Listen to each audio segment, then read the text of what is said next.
거룩하신 하나님 아버지, 우리를 오늘이라는 새로운 날에 부르시고 기도로 시작할 수 있게 해주셔서 감사합니다.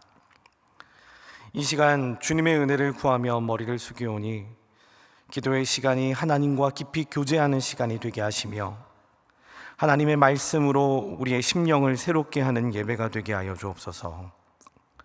하나님 아버지, 이른 새벽 아직 동이 트기 전 어두운 시간이지만 감은 두 눈 안에 빛드신 주님을 바라봅니다.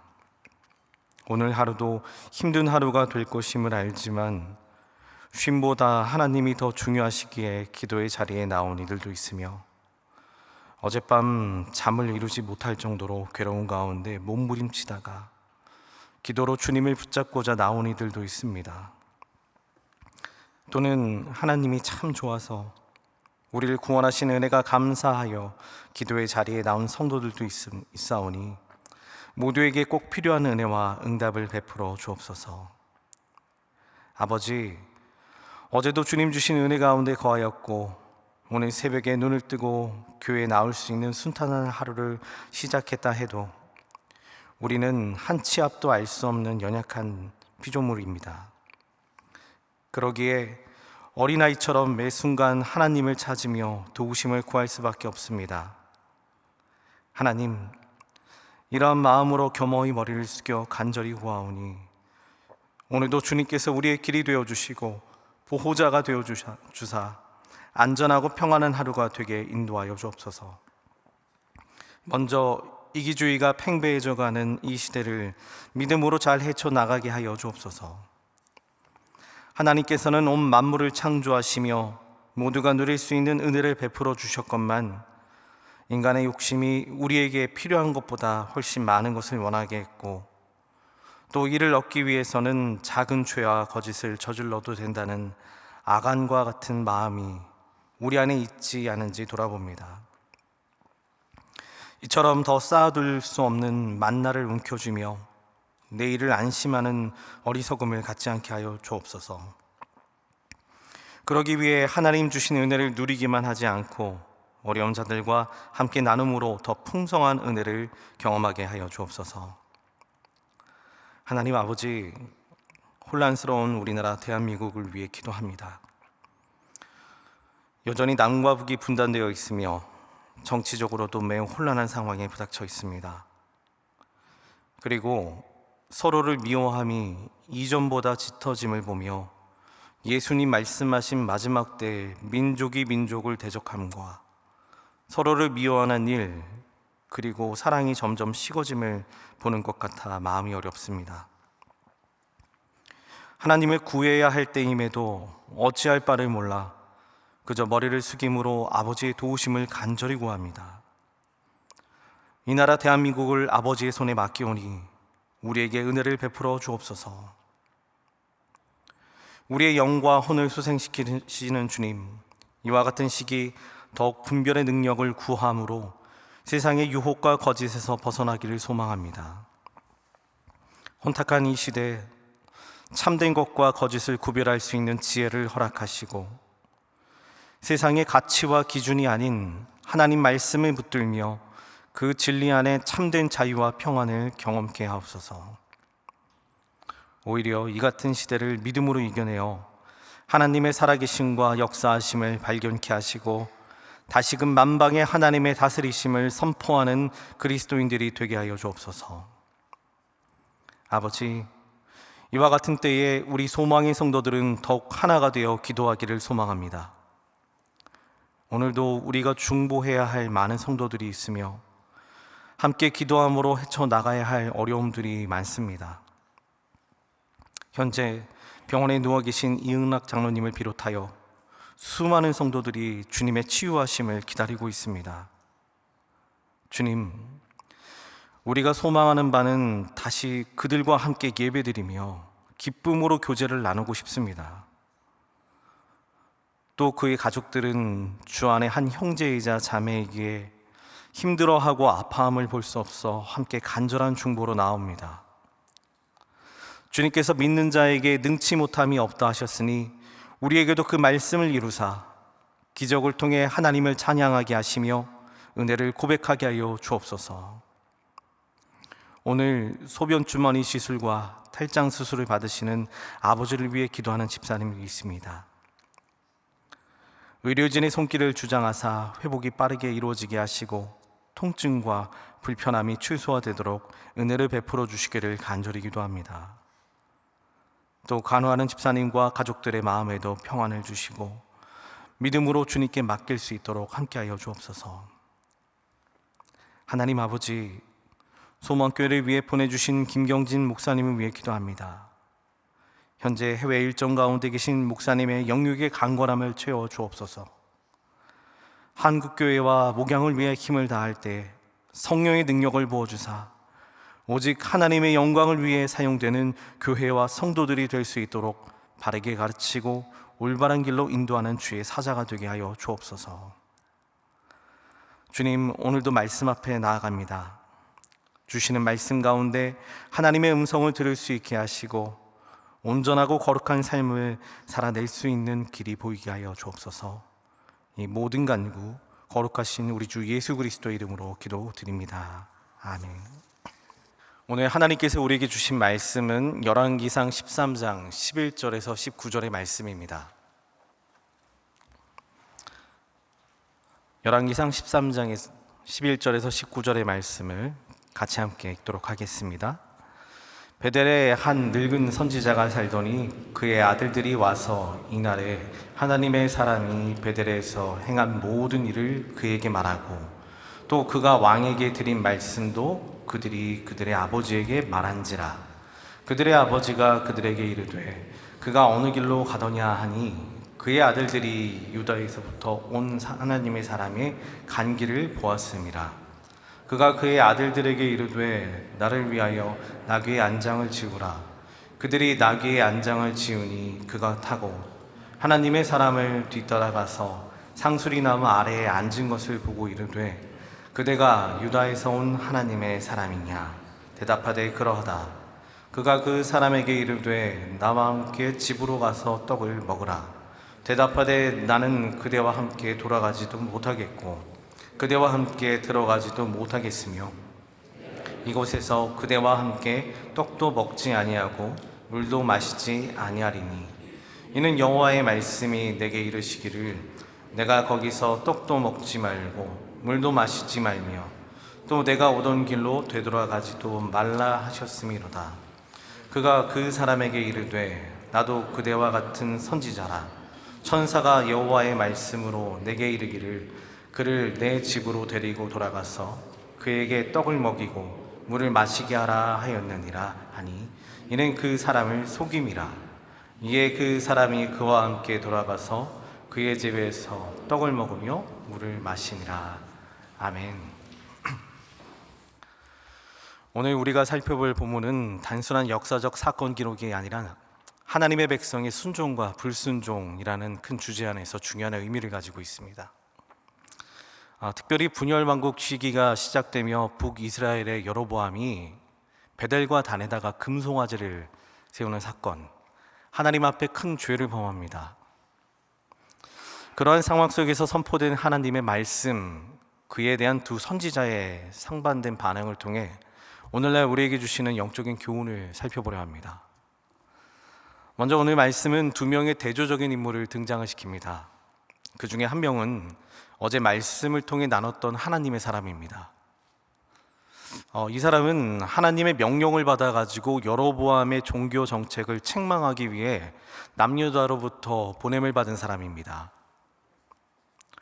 또 그와 같이 하나님 말씀을 순종했기 때문에 제단이 갈라지는 이적까지 보여줍니다. 심지어 여로보암이 이 일에 대해서 분개하며 그 하나님의 사람에 대해서 저 사람 잡아라 라고 하다가 팔이 말라버리는 일까지 일어나는데 이에 대해 하나님의 사람이 참 기도하여서 또 낫기까지 하는 그런 놀라운 일도 일어납니다. 그리고 이 모든 일 이후에도 하나님의 명령하신 대로 먹지도 마시지도 말고 같은 길로 돌아가지도 말라라고 하신 것에 순종하여서 이렇게 먼 길을 돌아가지고 다시 남유다로 행합니다. 근데 이러한 행보를 볼 때에 이 사람은 하나님의 사람이란 별명이 맞는 것 같습니다. 그런 별명이 아깝지 않은 선지자입니다. 그리고 또 한 명의 인물이 등장합니다. 베델의 한 늙은 선지자라고 성경에는 기록이 되어 있습니다. 비록 성경에서는 선지자라고 기록을 하고 있지만 그 앞에 언급된 하나님의 사람과는 결이 다른 인물로 보입니다. 이제 11절에 보면은 베델의 한 늙은 선지자라고 앞부분에 표현을 하고 있는데, 이 말은 이 선지자가 베델이라는 곳에서 오랫동안 살고 있었다는 내용도 함께 포함하고 있는 말입니다. 그런데 이 말이 이 선지자의 정체성을 보여줍니다. 베델이라는 곳에서 오래 살았다. 근데 이게 뭐가 문제냐? 그 당시 여로보암과 그를 추종하는 지파들은 북이스라엘로 갈라져서 올라가게 되었고, 하나님을 섬기며 또한 레위인과 같이 하나님을 떠나지 않겠다는 자들은 남유다로 내려가던 시기였습니다. 그런데 이 선지자는 여전히 베델에 남아 있었다고 합니다. 심지어 오랫동안 있어서 거기 베델의 한 늙은 선지자라고 표현까지 합니다. 그렇지 않아도 이 선지자는 마음속에 선지자라고 하는 정체성은 있기 때문에 여로보암의 그 종교 정책, 금송아지 세운 데 있어서는 동의하지 않았던 것으로 보입니다. 그렇기 때문에 거기에 참석하지는 않았지만, 그 제사에 참석하지는 않았지만 어찌 보면 그 아들들은 방관했던 것 같습니다. 말씀을 보니까 아들들이 베델에 다녀와서, 그 제사 종교 행사에 다녀와서 그 아버지에게, 선지자에게 얘기합니다. 하나님의 사람이 와가지고 이와 같은 일을 했다. 이를 볼 때 이 베델에 있는 선지자는 현실에 타협한 현실주의자가 아닌가 생각을 해봅니다. 또 오늘 18절 말씀을 보니까 하나님의 사람을 자신의 집에 묵게 가게 하려고 거짓말을 서슴없이 했던 사람입니다. 심지어 하나님의 사람이 그리하지 말라, 하나님께서 그리하지 말라 밝혔음에도 불구하고 일말의 머뭇거림도 없이 거짓말로 하나님의 사람을 자신의 집으로 꼬드겨서 데려갑니다. 이러보건대 이 사람은 도덕성이 심각하게 훼손된 인물이라고 판단해도 무방합니다. 그래서 그런지 오늘 본문은 이 두 사람을 아예 히브리 원문으로 완전 다르게 표현하고 있습니다. 하나님의 사람은 이쉬하 엘로힘이라고 하여서 직분이 아니라 하나님과의 친밀한 관계를 가진 자로 표현하고, 그래서 하나님의 사람이라는 표현을 썼고, 베델의 선지자는 나비라는 단어를 사용함으로 말미암아 그저 직분, 단순히 직업적으로 선지자였더라, 이렇게 표현을 합니다. 하나님의 말씀을 목숨 걸고 선포했던 신실한 하나님의 사람, 그리고 자신의 목적을 위해 수단과 방법을 가리지 않았던 비도덕적인 선지자. 그런데 하나님께서는 오늘 말씀을 통해 하나님의 사람은 옳고 그 사람은 틀렸다, 이걸 말하고자 하심이 아닙니다. 하나님께서는 오늘 말씀을 통해 하나님의 언약의 백성들은 어떻게 살아야 하는지, 그들은 하나님 말씀을 어떻게 대해야 하는지, 또 어떻게 순종해야 되는지 순종이라는 관점으로 우리를 인도하십니다. 그중 하나님의 사람이라 할지라도 완전한 순종을 보여주지 않음은 곧 불순종으로 귀결되는 내용이 내일 본문으로 이어집니다. 여러분, 완전한 순종은 하나님과의 언약 관계에 대한 우리의 표현이자 의미입니다. 순종한다는 것은 내가 하나님 믿습니다, 하나님과의 관계에 대해서 내가 표현하는 겁니다. 그래서 불순종이라는 말은 단순히 규율 준수의 문제가 아닙니다. 하나님 말씀 안 지켰다의 문제가 아니라 하나님과의 관계 문제로 이해되기 때문에 하나님께서 이를 우리에게 가르쳐 주시고자 이 두 선지자의 이야기를 들려주십니다. 히브리어에서 샤마라고 하는 단어가 있는데, 이는 듣다, 순종하다라는 말에 쓰입니다. 같은 의미로 쓰입니다. 이는 하나님의 말씀을 듣는 것과 순종하는 것을 분리시킬 수 없다는 얘기입니다. 순종은 지금 말씀을 들음으로 순종하는 것이, 실천하는 것이 온전한 순종이라고 이야기합니다. 그래서 곰곰이 생각해 보면은 사단의 유혹이나 시험은 말씀을 들을 때도 오지만 그보다 순종하기 전에 찾아오는 경우가 많습니다. 지금 우리가 말씀을 듣는데 사단의 시험이 언제쯤 찾아오냐면 내가 이거 실천해야지 하기 전쯤에 찾아올 것 같아요. 예수님께서도 겟세마네 동산에서 두려움과 고통의 시험이 왔음에도 불구하고 하나님 말씀을 끝까지 따름으로 십자가 승리를 취하셨고 우리에게 순종의 모범을 보여주셨습니다. 그런데 하나님의 사람은 그러지 못합니다. 말씀으로 돌아와 보면은 하나님의 사람이 베델의 한 늙은 선지자를 통해 말씀 순종의 시험을 받는 게 바로 오늘의 말씀입니다. 그 시험의 결과는 불순종함으로 하나님의 사람이 심판을 받습니다. 베델 선지자는 반대로 하나님의 예언이 자신의 입을 통해 선포되고 성취됨을 보고 나서 하나님의 심판이 반드시 이루어진다라고 하는 이를 선포하는 선지자로 변하게 됩니다. 먼저 오늘 본문에서 나타난 하나님인 사람의 행동을 통해 우리에게 주시는 영적 교훈 첫 번째는 하나님께서는 완주하지 않은 순종을 순종이라고 여기지 않으십니다. 우리의 신앙생활은 경주와도 같습니다. 중도에 포기할 수 없습니다. 그 경주가 끝나기 위해서는 결승선을 좀 넘어야 됩니다.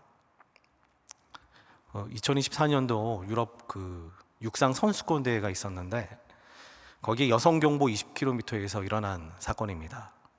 스페인 여성 선수가 동메달이 확정이 돼가지고 거의 결승선 앞에서 너무나 신나가지고 세라모니를 합니다. 막 목에다가 스페인 국기도 메고 너무 기뻐서 막 사람들 향해 손을 들며 이렇게 가다가 세리머니에 심취하다가 뒤에서 따라오던 우크라이나 선수한테 추월을 허용하는 바람에 메달을 놓치게 된 사건이 있었습니다. 그게 불과 결승선 5m 앞에서 일어난 일입니다. 이 스페인 선수는 다 이루었다고 생각하다가 결국 메달을 놓치고 맙니다. 오늘 본문에 기록된 하나님의 사람도 동일한 상황이라고 보았습니다. 하나님의 사람은 북이스라엘 여로보암 왕 앞에서 주눅들지 않고 하나님의 말씀을 힘있게 선포함으로 하나님의 기적을 보여줌으로 심지어 이후에 왕의 초청도 거절한 채 말씀을 열심히 순종했습니다. 그런데 아쉽게도 거의 꼴에 다 다다랐는데 베델의 한 늙은 선지자의 말에 속아가지고 다시 베델로 돌아가 음식을 먹고 마십니다. 그렇게 해서 하나님께서 하지 말라고 하신 말씀 끝까지 순종하지 못하게 됩니다. 이처럼 결승선을 코앞에 두고 한순간에 무너진 모습을 보여주는 게 바로 오늘의 이야기란 얘기입니다. 소망의 성도 여러분, 우리는 이러한 우를 범하지 말아야 합니다. 하나님 말씀이 온전히 성취될 때까지 끝까지 순종함이 하나님의 뜻임을 기억하시길 바랍니다. 그런데 그 끝까지 순종함을 방해하는 두 가지 단어가 있습니다. 첫 번째는 충분히라는 단어고요. 두 번째는 인정이라는 단어입니다. 돌아보면 많은 사역들이 중단되거나 혹시 결말이 흐지부지 된 사건들이 있는데 그 이유를 들어보면은 사람들의 마음 가운데 왜 일이 끝까지 못 가냐 이런 마음이 들기 때문에 그렇대요. 이만하면 충분하지 뭐, 이 정도면 기도할 만큼 했지 뭐, 이 정도면 사역 잘 감당했지 뭐. 하나님의 사람이 넘어진 이유도 바로 그와 같은 이유가 아닌가 생각을 해봤습니다. 이 사람은 말씀을 순종하러 남유다에서 힘들게 올라오기까지 했고 심지어 목숨을 걸고 여로보암 왕 앞에 가가지고 하나님 말씀을 선포합니다. 여로보암 왕이 하도 화가 나가지고 저 사람 잡아라고 했을 때 하나님의 이적이 나타나서 그 팔도 굽고 제단도 갈라지고 하나님의 능력과 기적을 체험하면서 그 졸인 마음을 다시 쓸었을 겁니다. 그리고 나서 심지어 거기서 멈추지 않습니다. 하나님 말씀이 거기에서 먹지도 마시지 말고 같은 길로 돌아가지도 말라라는 말씀에 순종하여서 힘들게 먼 거리로 돌아갑니다. 그러자 하나님의 사람의 마음에 그렇게 생각이 들었을 것 같습니다. 이 정도면 충분하지 뭐, 이 정도면 괜찮지, 잘했지 뭐. 심지어 베델이라는 성에서 나가가지고 떠나기까지 합니다. 그러니까 하나님 말씀은 웬만큼 다 들은 겁니다. 선포했지요, 떠나라고 해서 떠났지요. 순종 이 정도면 됐지 뭐. 그러나 하나님 말씀의 순종함의 완료이자 충분이라는 조건은 하나님께서 판단하시는 겁니다. 우리의 사명도 우리가 감당하고 있는 모든 일도 마찬가지입니다. 심지어 기도도 마찬가지입니다. 기도 몇 번 하면 충분합니까? 몇 시간 하면 충분합니까? 언제까지 하면 충분합니까? 하나님께서 판단하시는 겁니다. 하나님께서 됐다, 충분하다, 아니면 무슨 일이 일어나면, 무슨 놀라운 일이나 하나님께서 무언가를 보여주시면 그때까지가 충분한 겁니다. 믿음의 조상 아브라함을 기억해 보시죠. 아브라함은 자신의 아들을 데리고 모리아산으로 제사를 드리러 갑니다. 그런데 만일 아브라함이 모리아산 중턱까지 갔는데 하나님께서 아무런 사인을 보여주지 않습니다. 그러면서 하늘을 쳐다보면 이렇게 얘기합니다. 하나님, 이 정도면 충분하지요. 이 정도면 됐지요 뭐. 이 정도면 순종했지요 라고 했다면 믿음의 조상이 되지 못했을 겁니다. 그러나 아브라함은 끝까지 순종합니다. 언제까지? 하나님께서 멈춰라고 할 때까지. 기도도 그렇고 우리의 사명도 그렇습니다. 하나님께서 충분하다 하실 때까지 해야 된다는 말씀을 오늘 말씀이 우리에게 가르쳐 줍니다. 그래서 그 충분을 하나님께 맡기고, 두 번째, 끝까지 순종을 완수하기 위해 우리는 인정이라고 하는 욕구를 내려놓아야 됩니다. 다시 한번 하나님의 사람이 왜 실패했는지, 순종하지 못했는지를 생각해 봤습니다. 그리고 그 사람의 14절 말씀에 성박 상수리 나무 아래 앉아 있었다는 이야기를 묵상하면서 뭔가 아련함과 아쉬움이 거기서 느껴졌습니다. 하필 왜 거기에 앉아 있었을까요? 예전에 학생들 제자훈련을 시킬 때 일입니다. 아이들 보고 주일 아침에 가가지고 길거리 청소하자 이렇게 했거든요. 그러자 아이들이 한 3주간은 신나가지고 나가서 청소하고 예배에 참석합니다. 근데 몇 주간은 그랬는데 그 다음 주부터 아이들이 흐지부지 하더니 한 명씩 안 나오기 시작합니다. 몇 주 지나니까 아예 아이들이 안 보입니다. 그 당시 애들을 인솔하던 청년 선생님이 근데 그렇게 얘기합니다. 목사님, 사람들이 안 알아봐 주니까 의욕이 떨어졌나 봐요. 이렇게 표현하는데 그게 마음에 박혔습니다. 처음에는 순수한 마음으로 사역을 시작합니다. 우리도 그렇지요. 봉사도 그렇고 교회도 다 그렇게 시작합니다. 근데 사람들이 어느새 알아봐 주기 시작합니다. 손잡아 주고 잘한다 그러고 칭찬합니다. 근데 그 칭찬이 오래가지 않습니다. 3주, 4주, 몇 달 지나고 나면 그 칭찬 다 사라집니다. 그럼 나도 슬그머니 사라집니다. 하나님 앞에 순종이라 하면 그 인정이란 욕구를 내려놓고, 또 보상이란 욕구를 내려놓고, 호혜라는 욕구를 내려두고 나아갈 때에 끝까지 순종할 수가 있는 겁니다. 안 알아봐줘도 괜찮습니다. 하나님, 나 순종하겠습니다. 이게 곧 하나님의 마음입니다. 하나님의 사람도 마찬가지입니다. 저는 이 하나님 사람의 이야기를 읽으면서 이 사람은 베델의 한 늙은 선지자 이야기에 자기가 속아 넘어가 준 거다라고 생각을 했습니다. 내가 그렇게 놀라운 일을 행했는데 하나님께서 인정해 주는 것 같지도 않고, 심지어 그 사람들이 잡지도 않습니다. 마음이 섭합니다. 그래서 상수리 나무 아래서 앉아 있는 겁니다. 와, 나 인정도 안 해주네. 이게 뭐야? 그러자 베델의 한 늙은 선지자가 나귀를 타고 달려옵니다. 선지자 맞습니까? 그때 마음이 동했던 것 같습니다. 그래, 내가 이 정도 받아도 되지.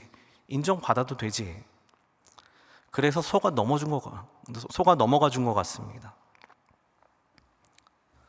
이러한 인정의 욕구를 벗어나 끝까지 순종하기 위해서는 왼손이 하는 일을 오른손이 모르게 하라. 우리 교회 잘하지 않습니까? 우리 교회 성도님들 익명으로 진짜 많은 교회 돕고 있더라고요. 많은 사람들 돕고 있다는 거 들었습니다. 그게 바로 인정의 욕구, 보상의 욕구를 벗어나 끝까지 순종하는 방법입니다. 그리고 마지막으로 하나님의 사람에 대해서 그와 같이 순종에 대한 이야기를 배웠다면, 오늘 마지막 베델의 한 늙은 선지자 이야기를 통해 주시는 교훈을 하나 살펴보고 말씀을 마치려 합니다. 베델의 한 늙은 선지자는 하나님의 사람을 속여 자신의 목적을 이루려 한 사람입니다. 그런데 이 사람이 아무리 도덕적으로 해이한 사람이라 할지라도 나쁜 마음으로 하나님의 사람을 꼬드겼던 것은 아닌 것 같습니다. 이 사람이 진짜 나빠가지고 하나님의 사람 불순종시켜야지, 그런 마음을 가지고 하나님의 사람에게 다가갔던 건 아니라는 얘기입니다. 그저 밥 한 끼 대접해줘야지 라는 마음으로, 선한 마음으로 다가갔던 사람 같습니다.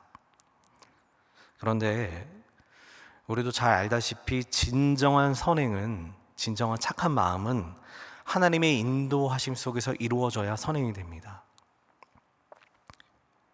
우리가 다 알고 있는 바 하나님의 뜻을 분별하는 것은 성령님을 통해 가능합니다. 한때 필리핀 단기 선교를 나가셨던 집사님이 현지에서 만난 두 필리핀 청년을 보고서 너무 감동을 받았습니다. 그래서 선교사님한테 이런 제안을 합니다. 선교사님, 제가 돈을 다 댈 테니까 이 두 친구 한국으로 불러가지고 신학 공부를 시키면 어떨까요? 근데 선교사님이 아직 때가 이르지 않았다고, 그 사람 안 됩니다 라고 거절했다고 합니다. 그러자 이 집사님은 그래도 자신의 마음에 선함과 또 의로운 마음이 있어가지고 이 두 친구를 몰래 불러다가 내가 티켓 보내줄 테니까 잠깐이라도 한국 왔다가 라고 하면서 한국 구경을 시켜줍니다. 그때 집사님 마음이 완전 순수했거든요. 얘네들 정말 신학교 가서 공부하고 한국 교회들 보여준 뒤에 좋은 그리스도인 만들어야지 라는 순수한 마음이 있었습니다. 그런데 결과적으로 한국 맛을 본 이 두 필리핀 청년들은 다시 필리핀에 돌아가 신앙생활을 안 하고 선교사님한테 나 한국 보내줘요, 한국 신학교 보내줘요, 땡깡 부리다가 교회를 안 다닌 사람이 되었다는 이야기를 들었습니다. 여러분, 아무리 의도가 선하다 해도, 아무리 의도가 좋다 해도 하나님의 질서와 하나님의 마음에 맞지 않으면 그 의도는 선한 길로 인도함을 받지 못합니다. 베델의 한 늙은 선지자 이야기가 바로 그와 같습니다. 하나님 자신의 마음은 선했다고 이야기할 수 있겠지만 그 선한 의도가 하나님의 질서, 하나님 말씀보다 앞선다면 그 일은 오히려 누군가를 넘어뜨리는 길이 될 수 있음을 기억하시길 바랍니다. 이것이 곧 하나님께서 우리에게 주시는 지혜 중에 하나입니다. 곧 오늘 우리는 하나님의 사람을 통해 순종에 대해서 배웠습니다. 끝까지 순종함이 하나님이 인정하시는 순종이다. 그 순종을 방해하는 데는 충분하지, 인정받고 싶다, 이것을 버려야 합니다. 그리고 베델의 한 늙은 선지자를 통해서는 내가 아무리 선한 마음을 가졌다 할지라도 하나님의 질서에 맞게 모든 일을 행함이 중요하다. 오늘 하루도 이 말씀 가지고 승리하신 여러분 되시기를 주님의 이름으로 축원드립니다. 기도하겠습니다. 하늘에 계신 우리 아버지, 아버지의 이름을 거룩하게 하시며 아버지의 나라가 오게 하시며 아버지의 뜻이 하늘에서와 같이 땅에서도 이루어지게 하소서. 오늘 우리에게 일용할 양식을 주시고 우리가 우리에게 잘못한 사람을 용서하여 준 것 같이 우리의 죄를 용서하여 주시고 우리를 시험에 빠지지 않게 하시고 악에서 구하소서. 나라와 권능과 영광이 영원히 아버지의 것입니다. 아멘.